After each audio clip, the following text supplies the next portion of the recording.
پریشان ہے قرض کے بارے میں تو پریشان ہونے کی کوئی ضرورت نہیں، اس لیے کہ آپ علیہ السلام نے ہمیں ہر جگہ رہنمائی فرمائی ہے۔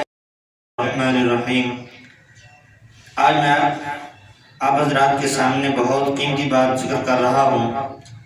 آپ کو پتہ ہے کہ اس مہنگائی کے دور میں ہر آدمی جو ہے وہ قرض کی پریشانی کے اندر جو ہے وہ پھنسا ہوا ہے، ہر آدمی جو ہے وہ مقروض ہو چکا ہے، اور ہر آدمی کی یہی خواہش ہوتی ہے کہ کسی نہ کسی طریقہ وہ اس مصیبت سے نجات حاصل کرے۔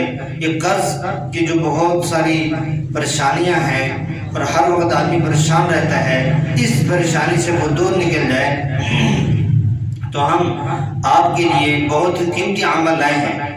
آپ پریشان ہیں قرض کے بارے میں تو پریشان ہونے کی کوئی ضرورت نہیں، اس لیے کہ آپ علیہ السلام نے ہمیں ہر جگہ رہنمائی فرمائی ہے کہ آپ نے مشکل حالت کے اندر کوئی مصیبت آئے تو یہ دعا پڑھنی ہے، جب قرض کی پریشانی ہو تو آپ نے یہ دعا پڑھنی ہے، تو پھر پریشان ہونے کی کوئی ضرورت نہیں۔ اس لیے کہ آپ علیہ السلام کے بہت سارے وظائف ہیں کہ جن کے پڑھنے سے ہم بیماری سے، مصیبت سے، قرض کی پریشانی سے ہم نجات حاصل کریں گے۔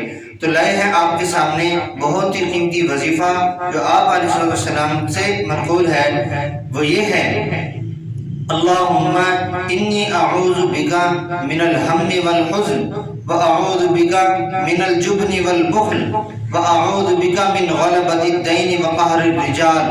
یہ آپ نے صبح 10 مرتبہ اور شام کو 10 مرتبہ پڑھنا ہے۔ انشاءاللہ آپ قرض کی پریشانی سے نکل جائیں گے اور آپ کو انشاءاللہ اس سے بہت مال و دولت بھی ملے گا اس کے ذریعے، اور آپ قرض کی پریشانی سے دور ہو کر بہت مالدار بن جائے گا، آپ کے پاس بہت مال آ جائے گا صرف اسی وظیفے کی برکت سے۔